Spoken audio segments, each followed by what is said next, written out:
Miss হবে না আপনার পছন্দের টিভি শো। দেখুন জি5 অ্যাপে একদম ফ্রি। কিরে, ঠিক আছে তো সব? না, ঠিক নেই, কিচ্ছু ঠিক নেই। কি করছো তোমরা বড় বৌদি? আমি একটা হেল্প করি।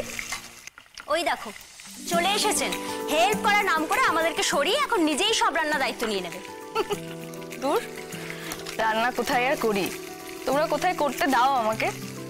আসলে ঘরে একা একা বসে থাকতে ভালো লাগে না, তার থেকে এখানে এসে তোমাদের সঙ্গে একটু গল্প করে হাতে হাতে যদি কিছু একটা করতে পারি মনটা ভালো থাকে আর কি।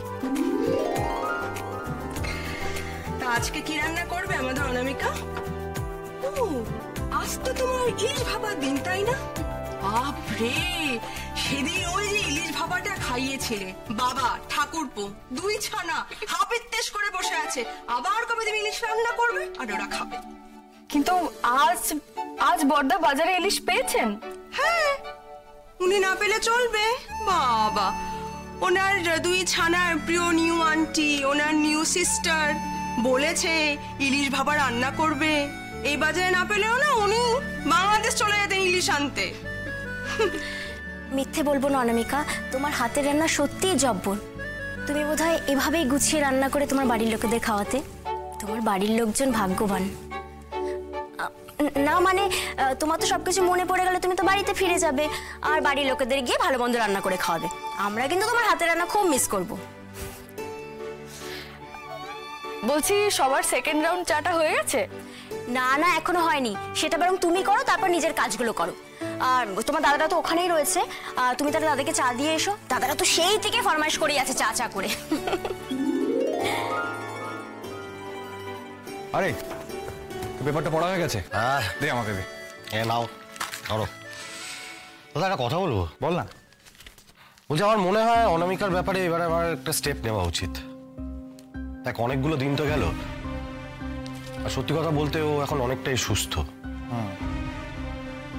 আমার কি মনে হয় জানিস, আমাদের খবরের কাগজে একটা বিজ্ঞাপন দেওয়া উচিত, কিংবা ছবি দিয়ে একটা অ্যাড প্লেস করা উচিত।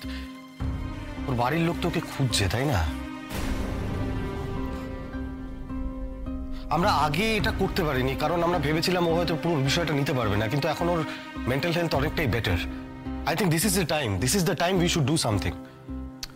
না না, তুই একদম ঠিক কথা বলছিস। ইনফ্যাক্ট আমিও ভাবছিলাম, জানিস তো।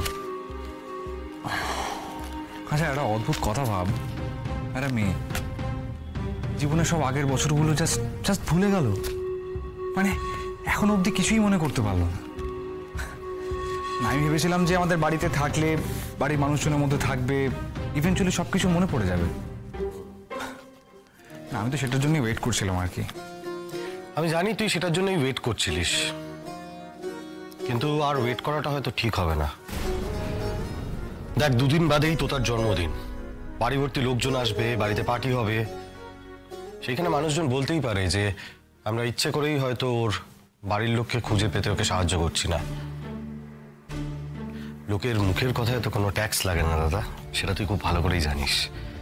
আর তুই এটাও জানিস যে তাদের মধ্যেই কেউ কেউ আবার এটাও বলতে পারে যে আমরা বিনি পয়সায় ওকে দিয়ে সব বাড়ির কাজ করিয়ে নিচ্ছি। কেউ তো এটা দেখতে আসবে না, কিংবা এটাও বুঝবে না যে ও নিজের ইচ্ছায় বাড়ির সব কাজে হাত লাগাচ্ছে। আমার কি মনে হয় জানিস, আমরা যত এটা নিয়ে ওয়েট করবো না, তত আরো কমপ্লিকেশনস বাড়বে। সবই তো বুঝছি, আসলে মেয়েটা আমাদের সঙ্গে এমনভাবে জড়িয়ে গেছে না, যে ও যে চলে যেতে পারে এটা ভাবলেই কেমন মনটা খারাপ হয়ে যায়। তবে এটা ঠিক যে ও নিজের বাড়ি ঘর দোর, ভালোবাসার মানুষ সব আছে, এভাবে কতদিন আমাদের এখানে পড়ে থাকবে বল? ওরও নিশ্চয়ই নিজের কাছের মানুষদের খুঁজে পেতে ইচ্ছে করে, হয়তো আমাদের বলতে পারে না।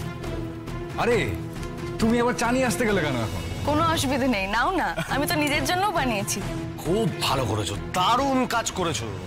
তোমার হাতের চাটা না just excellent, out of this world.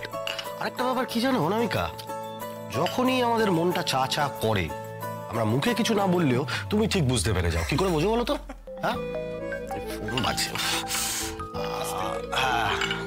কি আবার ফোন করো? আরে বাবা, হ্যাঁ বল। কি আশ্চর্যের ব্যাপার, সূর্য কি আজ পশ্চিম দিক দিয়ে উঠেছে নাকি? হ্যাঁ হ্যাঁ, বাড়িতেই আছি। আরে চলে আয়, কোনো অসুবিধা নেই। এই গরিবের বাড়িতে যে তোর পায়ের ধুলো পড়বে তাতেই আমি ধন্য। ও আরেকজন আসবে? হ্যাঁ নিয়ে আয়, কি অসুবিধা আছে? অপেক্ষায় রইলাম। চলে আয় চলে আয়, দেখা হবে। ঠিক আছে, রাখছি রে। কি বলছি? এই অনামিকা শুনবে একটু? হ্যাঁ দাদা বলো না। বলছি তোমার বৌদিদের একটু বলবে আমার একজন পুরনো বন্ধু শুভ এবং তার সাথে আরেকজন এখানে আসছে। বাবা, শুভ এতদিন পর? তাহলে আর বলছি কি, ওরা খড়গপুর যাবে, তো খড়গপুর যাওয়ার আগে এখানে লাঞ্চটা সেরে যেতে চায়। বাহ। অনামিকা, যেটা বলছিলাম, শুভ প্রচন্ড ভোজন রসিক, তাই তোমার দুজন বৌদিকে বলো বেশ জবরদস্ত করে একদম ভালো করে কিছু ভালো ভালো আইটেম রান্না করতে। দারুণ দারুণ। আমরাও তার সাথে জমিয়ে খাওয়া দাওয়া করতে পারবো। হ্যাঁ, এই তো বাড়িতে তো ভালো খাওয়া দাওয়া পাওয়া যায় না, শুভর জন্য ওফ দারুণ জমে গেছে।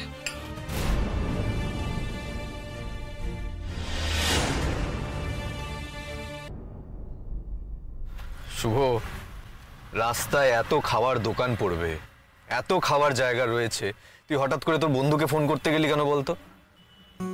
তো এদিকে যখন এলাম আর ওনাদের সঙ্গে দেখা না করে চলে গেলে এর কাছে খুব খারাপ লাগছে, এই আর কি। বুঝলাম, কিন্তু শোনো, আমি কিন্তু বলছি, আমি কিন্তু ওখানে বেশিক্ষণ বসবো না, প্লিজ। দেখ, এভাবে কারো বাড়িতে হঠাৎ করে উড়ে এসে জুড়ে বসা আমার ভালো লাগে না, আমি ঠিক কমফোর্টেবল ফিল করি না, তুই তো বুঝতেই পারছিস। আরে আনকমফোর্টেবল ফিল করার কিছু নেই, ওরা মাই ডিয়ার মানুষ, তুই গেলেই বুঝতে পারবি। আর ডোন্ট ওয়ারি, আমরা লাঞ্চ করেই বেরিয়ে পড়ব।